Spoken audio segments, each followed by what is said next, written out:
네, 민주당 전당대회를 앞두고 당 내부가 다소 소란스럽지요.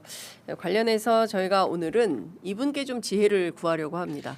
더불어민주당 이광재 의원님 스튜디오에 나와 계십니다. 어서 오십시오. 네, 안녕하세요. 네, 잘 지내고 계십니까? 네, 열심히 하고 있어요. 지금 잘 지낸다고 하시면 안 될 것 같아요. 상황이 너무 막 복잡해서 지금 방금 나온 여론조사부터 좀 말씀을 좀 드리겠습니다. 방금 전에 리얼미터가 6월 3주차 이재명 대통령 국정수행평가 발표했는데요. 긍정이 46.7, 부정이 49.7 이렇게 집계가 됐습니다. 더불어민주당 정당 지지도 보면 40.1 전주보다 2%포인트 오르긴 했는데요. 38에서 40.1%로 올랐고요. 국민의힘은 44.3에서 42.3% 소폭 하락했습니다. 2%포인트 하락했습니다. 지지율이 왜 이럴까요? 아무래도 선거의 그 이후에 민주당 내에서의 좀 더 미래지향적인 모습이 좀 부족하니까 이번 선거는 사실은 이재명 정부를 일해라. 네. 일하게 해줘야 된다는 거 하나 하고 또 하나는 너무 과도하게 힘이 쏠리는 건 견제해야 된다는 두 가지 마음이 함께 있었던 거잖아요. 근데 그 뒤에 민주당이 큰 틀에 승리했지만 또 아까운 패배도 했거든요. 네. 그 이후에 민주당이 국민들이 원하는 건 이제 2030의 일자리와 주택 문제에 집중을 해라. 민생 문제에 노력해라라고 하는데 당내 갈등 양상이 보여지니까 국민들이 더 경각심을 워닝을 주는 거겠죠. 네. 의원님 저희 프로그램 오시기 전에 페이스북에 글을 올리셨어요. 지금 필요한 것은 정책 전당대회고 통합 전당대회다. 그리고 이제 첫째, 둘째, 셋째를 꼽으셨는데 일단 줄 세우기 전당대회 시대를 청산해야 된다. 둘째, 당대표 지명직 최고위원 두석을 지방정부 몫으로 돌려야 한다. 그리고 세 번째, 험지에서 헌신한 분들을 확실히 예우합시다라는 겁니다. 김부겸 선배의 눈물의 연설을 잊어서는 안 된다. 이제 이런 말씀 주셨는데요. 네. 저희 프로그램 오시기 직전에 이제 이 세 가지 의제를 던지셨습니다. 네. 왜 이 글을 쓰셨습니까? 지금 민주당 전당대회가 사실은 새롭게 태어나는 대회가 돼야 되잖아요. 네. 새롭게 태어나려면은 국민들이 원하는 민생 문제에서 유능한 모습을 보이라는 부분에서 정책 전당대회가 돼야 되는 거죠. 그다음에 두 번째로는 소위 당 대표하고 최고위원이 짝짓기를 해가지고 우리 당 대표는 능력 있는 사람이 자기 최고위원도 능력 있는 사람이 돼야 되잖아요. 네. 그래야 계파 정치를 없앨 수 있고 그래야 싸움을 줄일 수가 있잖아요.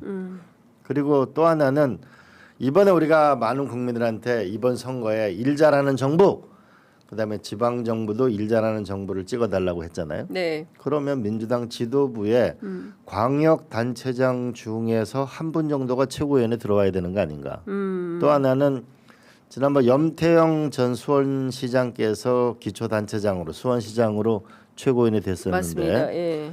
전국의 민주당의 기초단체장 중에서도 한 분을 모셔와야 그래야 중앙 정치의 모습과 지방 정부가 일 잘하는 것을 우리가 지원할 수 있는 것이 확실하게 될 거다. 네. 시스템이 중요하다. 그렇죠. 또 네. 하나는 저는 정말 이번에 아까운 패배 서울시장을 졌지만 저는 더 눈여겨보는 게 김부겸의 눈물의 연설이에요. 저는 김부겸 선배에 대해서 참 다 좋은데 뭔가 약한 면이 있다라고 했는데 이번에 선거를 치르는 거 보면서 저는 김부겸 선배가 확실하게 정치 지도자로 일어섰다고 봐요. 아 이번에. 네. 예. 그래서 대구에서 보면 저 플래카드 붙잖아요. 김부겸 측민 다시 일어나 주십시오. 힘든 대구를 버리지 마십시오. 예. 라고 하는 부분이 있고 또 하나는 정말 우리 120만 당원들이 1,000원 내면서 정말 막걸리집에서 싸우기도 하고 헌신했는데 강릉에서 32년 만에 강릉시장이 이겼어요. 그러니까요. 동해시장도 이겼어요. 예. 우리가 안동시에서도 민주당이 다수당이 됐어요. 맞습니다. 오준규 의원은 정말 그 경북도지사 후보로 눈물의 투혼을 했어요. 예. 이런 부분에서 우리가 너무 서울시장 진 거에만 지금 너무 하는데 김부겸 선배 정말 잘했다. 네. 우리 당원들 안동 당원들 정말 잘했습니다. 고맙습니다. 험지에서 분투한 사람들의 승리를 우리가 용기를 북돋아주는 이런 모습을 보였으면 국민들이 나는 민주당을 또 새롭게 봤을 거예요. 그럴 것 같아요. 따뜻한 사람들이구나. 예. 네. 그렇죠. 정이 좀 있네 이 당은 그런 그렇죠. 생각을 할 것 같은데. 그리고 김부겸 선배에 대해서는 전 당과 중앙 정부에서도 난 확실한 역할을 줘야 되고 어떤 역할을 드려야 된다고 생각하십니까, 김부겸 그거는 뭐 총리한테? 정부가 정하는 거니까 제가 얘기하는 게 아니, 아주 중요한 아니 정부 말고 당. 당에서는 저는 뭐 상임 고문은 기본으로 저는 모셔야 제가 왜 된다고 그거는 보죠. 뭐 굳이 안 해도 다 자동으로 제가 이제 김부겸 선배가 정부에서 어떤 역할을 하셔야 된다. 저는 그렇게 보죠. 예, 예. 그리고 나머지 우리가 오준규 의원이나 김경수 전 지사는 아깝잖아요. 예. 그런 분들이 만약에 당의 최고위원에 도전하는 길이 오게 되면 예. 우리가 임미애 의원이나 예. 그런 분들에 대해서 우리가 험지에서 했던 분들의 기회를 줘야죠. 네. 그 제가 좀 여쭤보고 싶은 것은 첫 번째 거예요. 줄 세우기 전당대회 시대를 청산하자라고 하셨는데 더불어민주당의 줄 세우기 전당대회 관행이 있었다. 이게 당 대표와 최고위원 후보가 짝을 지어서 싸우는 구조다. 이걸 깨야 된다. 이런 말씀을 좀 주셨어요. 대체로 국민의힘이 당 대표 최고위원 런닝메이트로 이렇게 출마를 많이 하는데 민주당에도 이런 관행이 있었습니까? 지금 그런 모습을 약간 보여온 적이 그런 있었죠. 흐름을 보이고 있다. 네, 근데 이제는 좀 그러면 안 될 것 같아요. 이번에 네. 저는 아마 최고위원회 많은 분들의 젊은 70년대생들도 많이 등장하는 것 같아요. 응? 그래서 젊은 우리 정치인들이 등장하려면 사실 좀 약하잖아요. 네. 그러니까 자기 실력대로 할 필요가 있겠다. 그래야 서로 짝짓기를 안 해야 나중에 당 대표가 되고 나서도 권위가 생기잖아요. 자기 실력으로 돼야 되니까. 예. 그렇게 생각하죠. 저는. 그 사실 의원님께서는 노무현 대통령님하고는 뗄래야 뗄 수 없는 관계에 계신 분이라서 과거의 영상 관련해서 민주당에서 최근에 하나 만든 영상이 있는데요. 일단 그 영상 그래요? 보고 말씀을 좀 듣도록 네네. 하겠습니다. 당정 분리 저도 받아들였고 또 그 약속을 지키기 위해서 노력했습니다만 앞으로는 당정 분리도 재검토해봐야 됩니다. 책임 안 지는 거 아니면 보셨죠? 대통령 따로 당 따로 대통령이 책임집니까? 당이 책임집니까? 당이 대통령 흔들어 놓고 대통령 박살내 놓고 당이 심판받으러 가는데 국민 이게 같은 겁니까? 다른 겁니까? 어떻게 심판해야 되죠? 책임 없는 정치가 되어버리는 것이죠. 정치의 중심은 정당입니다. 자연인 개인이 아니고 대통령 개인이 아니고 대통령의 정권은 당으로부터 탄생한 것입니다. 당정 분리라는 것도 재검토해 볼 필요가 있다. 이제는 지난번까지는 부득이했지만 이제는 넘어설 때가 된 거 아닙니까? 그 당시에 이제 저 노무현 대통령은 왜 저렇게까지 화가 나서서 그 당은 당대로 정부는 정부대로 따로 떨어져서는 안 된다라고 말씀하신 겁니까? 기본적으로 대통령은 현재의 권력이지만 당은 현재의 권력이면서도 미래의 권력이잖아요. 그런데 대통령은 일을 하고 싶잖아요. 네. 근데 그 일을 하는 데는 결국은 법률과 예산이 국회가 통과되지 않으면 될 수가 없잖아요. 그렇죠. 예. 그러니까 대통령이 일하고 싶은데 그것을 국회가 법률과 예산으로 확실하게 도와주지 않으면 안 되는 거죠. 맞습니다. 그래야 이제 그래야 한 팀이 되는 거라고 볼 수 원팀이 되는 있죠. 거죠. 예. 그리고 노무현 대통령께서 왜 미국의 경우에는 그 장관들의 평가 점수 중에 뭐가 있냐면은 그 해당 정당의 지지도에 높은 기여를 한 것도 평가 항목에 들어간다. 그 처음에 인수위 때. 네.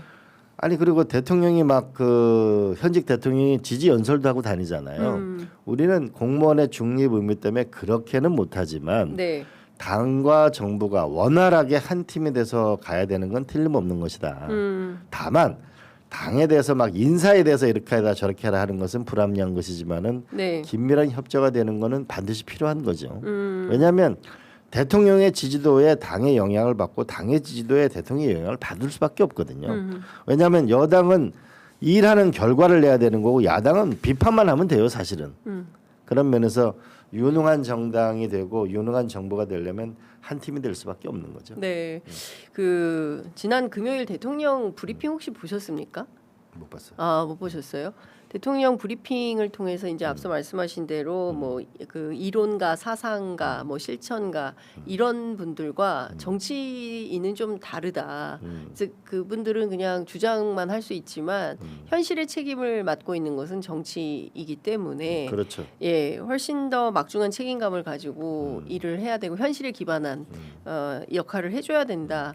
그래서 이런 얘기가 최근에 대통령의 그 워딩 가운데 특히 이제 해외 순방 중에도 지금 민주당과 여당에 대한 메시지가 계속 나오고 있는 거예요. 이건 대통령의 지금 상황이 어떻다라고 유추해 볼 수 있는 겁니까? 사실 해외 순방 가면 해외 순방에 집중하시기도 바쁜데 해외에서 지금 국내 현안에 대해서 계속 X의 메시지를 내신 거거든요. 네. 우리가 해외 가면 더 애국자가 된다는 말이 있잖아요. 그러니까 네. 사실은 어떻게 보면은 우리가 여당에서 볼 때 경쟁 상대가 야당 같지만 해외에 나가면은 해외 정상들과 이들 사이에서 내가 어떻게 살아가야 될 건가, 어떤 협상을 하고 어떤 메시지를 내야 될 건가 더 깊이 고민이 될 수밖에 없거든요. 네. 그런데 그 대통령의 위상은 국내 정치에서 얼마나 탄탄한 지지도를 갖고 있느냐가 발언권에 막강한 영향을 행사하거든요. 그렇잖아요. 네. 그런 면에서 저는 이제 민주당이 단합된 모습으로 좀 갔으면 좋겠다. 저도 민주당이 사실은 이런 말이 유명한 말이 있어요. 성공은 부모가 여러 명이야. 근데 실패는 부모가 없단 말이 있죠. 아무도 책임지지 않는다는. 근데 잘된 일이 있으면 다 자기 때문에 잘된 거고 안 된 일이 있으면은 다 너 때문에 안 된 거야라고 하는 그 내 탓을 하는 순간 여당은 붕괴되게 돼 있어요. 남 탓하는 순간 여당은 붕괴된다. 그렇죠. 예. 그래서 우리가 김수환 추경이 내 탓이요라고 하는 부분은 예. 그것은 삶의 지혜이자 특히 정당 같은 경우에는 예. 가장 중요한 태도라고 봅니다. 왜냐하면 인간은 불합리하고 부조리한 면을 가지고 있거든요. 지금 부족한 면을 가지고 있거든요. 그 의원님 보시기에는 지금 남 탓하면서 여당이 지금 붕괴 직전에 와 있다 이렇게 보십니까? 지금 남 탓을 해서는 안 된다는 거죠. 예. 그러니까 아까 말씀드렸듯이만 그 우리가 서울시장의 정원 후보가 졌지만 네. 또 냉정히 보게 되면 서울시내 전체 구청장은 52%로 크게 이겼어요. 예.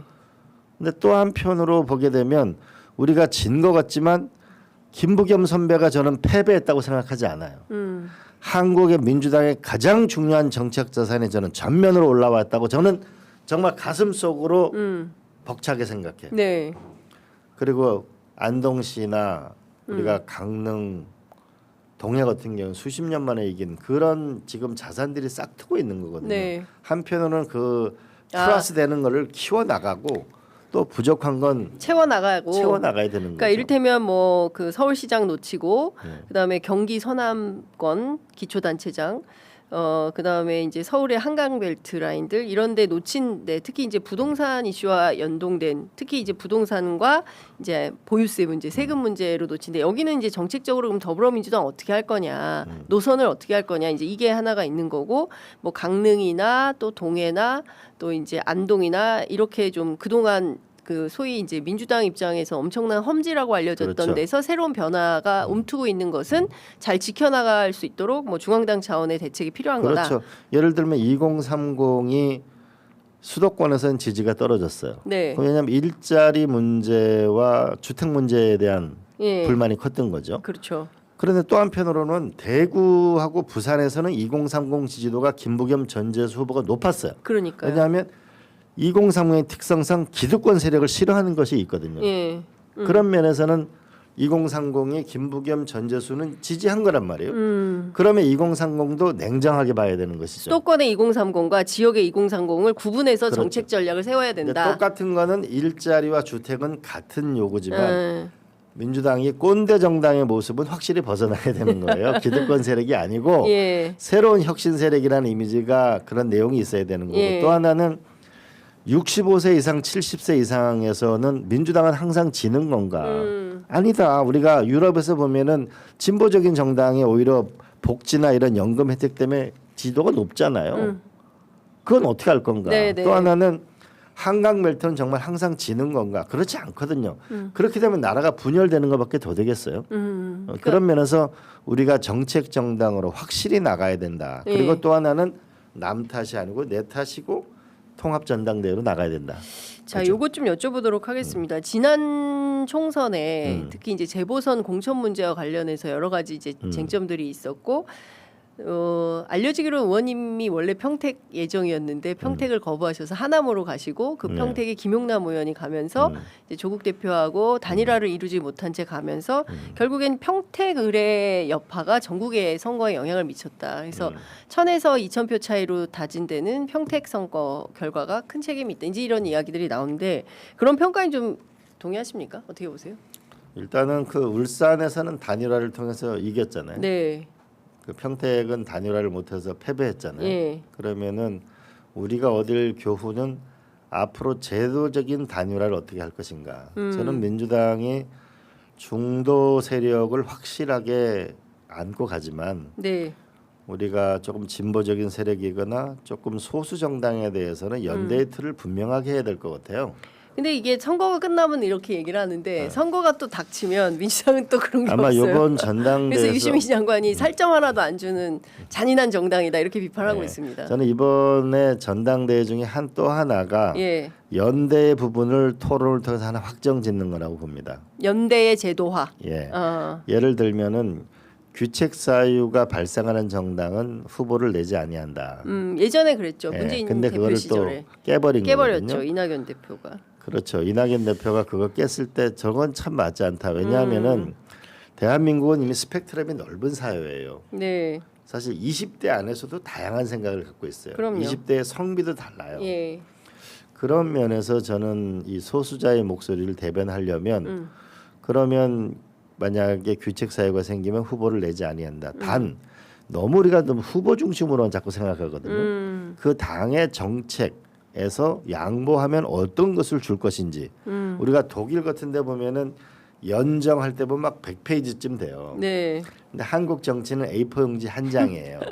그 끝나고 나서는 서로 약속을 안 지켜요. 네. 해석을 달리했다 이러는데 이거야말로 후진적인 태도다. 근데 앞으로 지금 우리가 냉정하게 인식해야 될 거는 조국 혁신당에서 도와주지 않으면 필리버스터도 쉽지 않아요.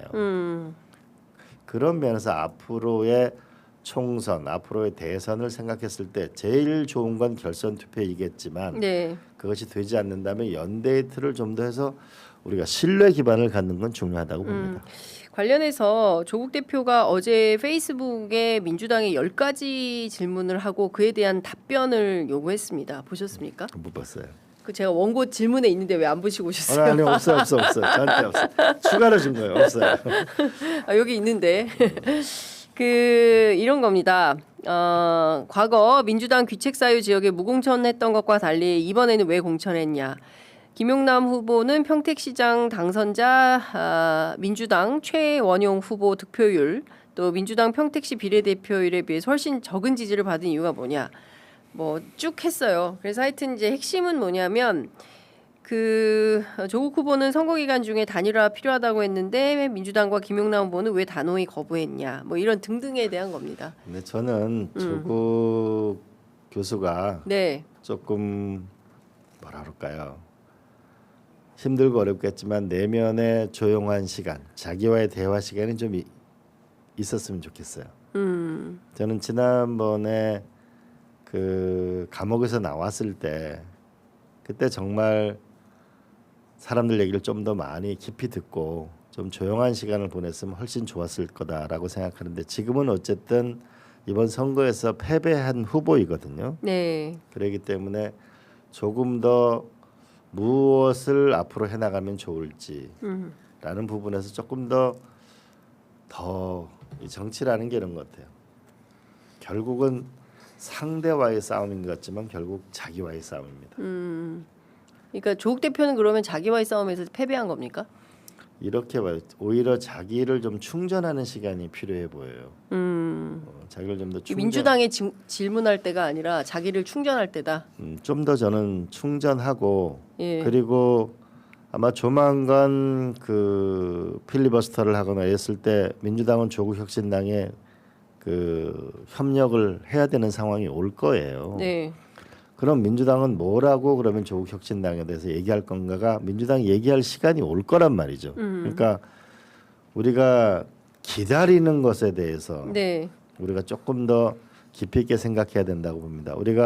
저는 조국 교수하고 생각이 다른 게 있어요. 어떤 게 다른가요? 그러나 제가 불출마를 그 조국 교수랑 가서 안 하려고 했던 거는 지난번 대통령 선거 때 이재명 정부의 탄생을 해서 열심히 노력했고 또 합당 논의까지 있었기 때문에 저는 제가 나가는 건 바람직하지 않다고 생각한 거죠. 그러나 조국 후보도 이렇게 얘기했잖아요. 그 민주당 후보를 낼 줄 알고 출마했다 또 이렇게 말씀도 하셨어요. 그러니까 이미 이 선거는 지난 겁니다. 그래서 저는 조국 후보가 좀 더 자기와의 대화 시간을 좀 더 길게 가졌으면 좋겠고 민주당도 울산의 성공 사례와 평택의 실패 사례를 보면서 민주당은 앞으로 어떤 전략 지도를 제도화할 것인가를 깊이 있게 만들어내고 그 어떠한 시점에 우리가 서로 만날 필요가 있는 거 아닌가. 지금은 남 탓을 하는 순간 모든 것은 그 화살은 민주당에도 올 수 있고 남 탓을 하는 후보자들에게 저는 간다고 봅니다. 그러면 지금 상황에서 연대연합은 이제 뭐 제도화가 필요하다고 하셨지만 이제 소위 그 이 선거 초반에 이제 합당 논의가 있었잖아요. 정청래 대표가 이제 기자회견을 통해서 깜짝 발표를 했었다가 당내 비판에 결국에는 이제 좌초되고 말았는데 이 합당 문제는 이제 물 건너 간 거다 이렇게 보는 게 맞겠습니까? 아니면 추후에 여지가 있다고 봐야 됩니까? 28년 총선을 앞두고 안 할 수 없다. 또 이런 말씀을 하시는 현실론자들도 있거든요. 글쎄 이번에 보면은 울산 같은 경우 후보 간의 연대로 해결을 했잖아요. 네. 그게 합당이 될지 연대가 될지 그거는 우리가 또 좀 판단해야 될 문제라고 보겠죠. 근데 결국 국민들이 볼 땐 이런 것 같아요. 합당하면 뭘 할 거지? 합당해서 뭐 할 건데? 연대하면 뭐 할 거지? 그러니까 여의도 정치권에 아주 고질병이 있어요. 왜냐하면 그 정당의 목표가 뭐예요? 그러니까 권력을 잡는 거죠. 그럼 제가 이렇게 물어보죠. 권력을 잡은 다음에 뭐 할 거예요? 침묵을 하다가 내가 쟤보다는 잘할 거예요. 그래서 어떻게 해요? 예. 내가 쟤보다는 잘하고 제가 나쁜 사람이라니까요. 이렇게 얘기하거든요. 예. 그러면서 바로 뭐냐면 전선적인 진영 논리로 바로 가버린다고요. 아니 그러지 말고 뭐를 할 거냐고 20, 30대 집 문제를 어떻게 해결할 거예요. 이 연금에 대한 불안감을 갖고 있는 이 젊은이들에 대해서는 연세 드신 분이 수명 100세 시대에 있는 이 노후 가난의 문제는 어떻게 해결할 거냐고요. 물으면은 그다음부터 별 답이 없어요. 그래서 지금 우리의 민주당이 왜 제가 정책 정당대회가 돼야 된다고 하냐면 이제는 정책은 표가 되지 않는다고 말하는 그들 네. 정치권에서 퇴출시키자. 뭐 의미 있는 말씀이라고 생각합니다. 송영길 대표 전 대표가 어제 광주 방송에서 이런 얘기를 했습니다. 당이 무너지면 대통령 레임덕으로 가는 것이다. 당연하죠. 예. 근데 당이 안 무너지려면은 네. 아, 저 당은 뭐 하는 당이지? 예. 라고 맨날 지지고 볶는다. 그러면 망하겠죠. 예. 그리고 저 당은 20, 30대에 대한 아무런 대책이 없네. 꼰대 정당이네. 라고 하면 망하는 거죠. 그러면 이걸 극복하는 거는 통합전당대회. 통합전당대회도 말로는 다 단결하고 통합한다고 하는데 예. 어떻게? 예. 우리는 너무 뭐냐면 하우가 없이 정치를 한다거든요. 그래서 제가 낸 대안은 김부겸 선배나 이런 사람들을 이번에 험지에 싸운 사람들을 확실하게 배치하고 역할을 주는 거. 광역단체장, 기초단체장 중에 선출된 분을 최고위원으로 2좌석을 배치하는 거. 그리고 줄 세우기, 짝짓기, 당대표 최고위원 전당대회를 안 하는 게 이런 게 단결된 모습이거든요. 근데 지금 어쨌든 그거가 쟁점이 아니라 지금 핵심 쟁점은 앞서 말씀해 주신 대로 이 사람이냐 저 사람이냐 정청래냐 김민석이냐 이렇게 가는 거 아니겠어요? 저는 이런 것 같아요. 우리 당원들이 네. 정말 그 노무현 대통령 때부터 우리 이재명 대통령이 힘들고 어려울 때 정말 입당들을 많이 했잖아요. 그분들 제가 당원들을 많이 만나면 제가 반성하는 게 있었어요. 이분들이 굉장한 에너지를 갖고 있다는 걸 알게 됐어요. 저는 당원들이 판단할 거라고 생각하는데 당원들이 지금 바라는 거는 제발 좀 지지고 볶지 말고 대안을 만들어라는 것이 저는 당원들의 가장 큰 목소리라고 저는 확신하죠. 그런데 이제 뭐 하여간 되게 어지러운 상황 중에 있는 것은 사실이지 않습니까? 당원 간에도 지지자 간에도 상당히 격돌을 하고 있고 뭐 커뮤니티마다 엄청나게 서로 비판. 근데 그 비판의 수위가 대통령 그 금요일에도 말씀하셨지만 뭐 비난 헐뜯기 뭐 모욕 주기 뭐 이런 수준인 거잖아요. 그래서 그걸 어떻게 해결할 거냐도 되게 중요한 것 같아요. 그러니까 이를테면 뭐 문조털레이부터 시작을 지금 해가지고 중요한 건 결국은 예. 당권 후보와 최고위원 후보들이 나와서 자기의 정책과 정견을 분명하게 하는 거죠. 그러니까 내가 다른 사람보다 잘한다. 뭘 잘할 거냐라는 부분에서 이번에 국민들은 시험 문제를 낸 거예요. 2030 일자리 집 문제를 어떻게 할 거냐, 주택 문제를 어떻게 할 거냐, 그렇잖아요. 예. 그리고 이 강남 벨트 같은 경우에는 이 과연 부동산 정책은 어떻게 할 것이냐라는 질문을 던진 거잖아요. 원님께서는 1인 1표제에 대해서는 어떻게 생각하십니까? 저는 기본적으로 1인 1표제가 가야 될 길이라고 생각하죠. 예. 근데 그 1인 1표제가 전당대회를 너무 앞둔 시기에 결정하거나 이런 부분에서 약간 오해가 있는 것이지만 예. 기본적으로 우리가 전 국민도 다 1인 1표제잖아요. 그러니까 지금 현재 그건 보편적인 제도를 향해 나아가고 있는 거라고 저는 생각합니다. 당내 일부의 지적은 그 더불어민주당의 당원들이 대체로 4050, 60 세대 한 72.5%가 이 4050, 60 세대에 몰려 있고 20대 비중이 뭐 5% 정도 수준이기 때문에 평균에 비해서 한 절반 정도 수준밖에 안 된다. 그래서 이 세대 보정 그다음에 지역 같은 경우에는 수도권과 호남에 몰려 있고 그밖에 뭐 영남이라든가 뭐 강원이라든가 이런 데 당원들이 부족하다. 그래서 지역 비중도 좀 맞춰야 된다. 이제 이런 주장을 했다가 또 당내에서 비판을 받고 있는 이런 상황이지 않습니까? 기본적으로 지금 민주당 내 당원 구조는 일단 국민들과의 불일치한 부분이 있어요. 두 번째 지역 간에도 불일치한 부분이 있습니다. 또 하나는 우리 대한민국은 공직자나 교사가 당원이 될 수 없어요. 그러니까 대부분 자영업을 하시는 분들이 대부분 당원들이 많아요. 네. 이런 부분에서 국민의 모집단하고 우리 당원이 일치하지 않는 부분이 있습니다. 근데 이건 앞으로 어떻게 극복해 나갈 건가라는 그런 면에서 우리가 봐야 될 문제지. 예를 들면 20대를 어떻게 더 늘릴 거냐. 네. 우리가 이번에도 20대를 크게 공천 안 했어요. 민주당에서. 맞아요. 예.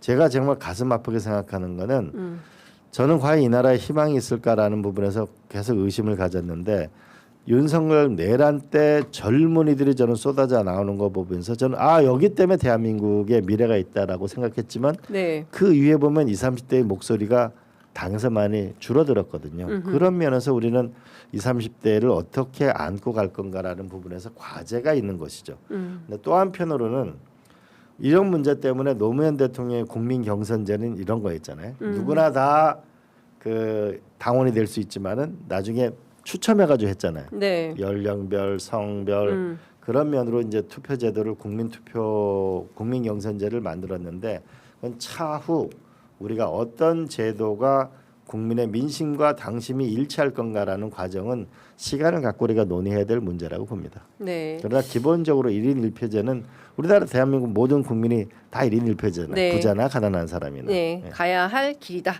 알겠습니다. 시간이 다 돼서 이제 마무리해야 되는데요. 30초만 끝으로 의원님께서 꼭 하시고 싶으신 말씀 듣고 마무리하겠습니다. 제 책에 책 내셨군요. 정책 전당대회가 반드시 필요하다. 그 예. 정책 전당대회 내용은 뭐냐라고 좀 더 자극적인 내용으로 했는데 제가 이재명 정부 탄생하면서 1년 동안 쓴 글입니다. 한 번쯤 우리는 정말 절실하게 우리 자식들에게 대해 제가 후진국에 태어나 지금 선진국에 살고 있지만 우리 자식들은 선진국에 태어나서 미래가 불안하게 살고 있습니다. 이 불안한 삶을 우리가 어떻게 해나갈 건 우리의 과제라고 봅니다. 그런 면에서 제 주장이 부족한 점도 있고 좀 더 과격한 주장도 있지만 함께 생각해서 민주당이 정책 정당으로 권력을 잡으면 저에게 주세요라고 하기 전에 무엇을 할 것인가를 먼저 민주당이 만들 때 저는 국민들이 지지를 보내줄 거라고 생각합니다. 네, 책도 많이 봐주시기 바랍니다. 알겠습니다. 그리고 하남 시민 여러분 진심으로 감사드리고요.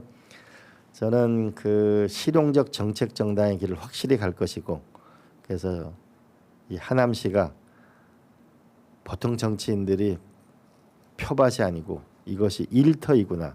사람이 일을 하면 일자리와 보육과 교육과 의료와 노후의 생활이 어떻게 만들어지는지 제가 열심히 노력하겠습니다. 네. 기회를 주셔서 감사합니다. 예, 오늘 말씀 잘 들었습니다.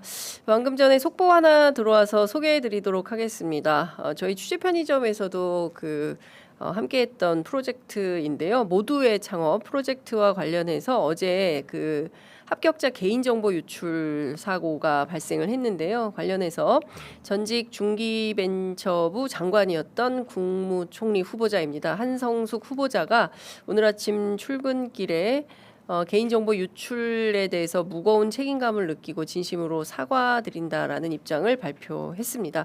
관련된 내용은 저희들도 추후에 조금 더 상세한 내용 보도해드리도록 하겠습니다.